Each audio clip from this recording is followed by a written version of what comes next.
È Lady Gaga a tenere in paziente attesa il popolo dell'81esimo Mostra Internazionale d'Arte Cinematografica di Venezia. L'artista torna in laguna per la continuazione di Joker, che nel 2019, nel primo episodio, è valso il Leone d'Oro. È bello vedervi qui oggi.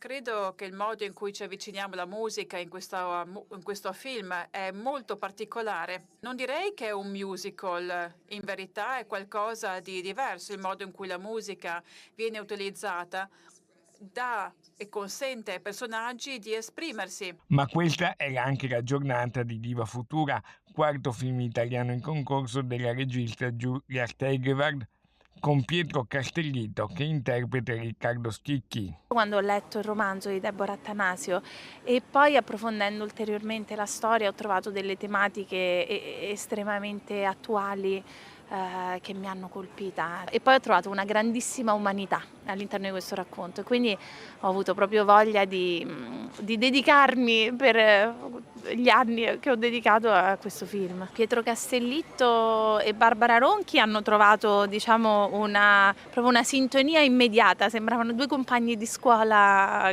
due compagni di merende e con loro il lavoro è stato estremamente naturale e semplice. Tornare oggi qui con molta più consapevolezza e anche veramente sinceramente contenta che abbiano deciso di selezionare il film in concorso è molto bello. Un saluto a tutti e spero stiate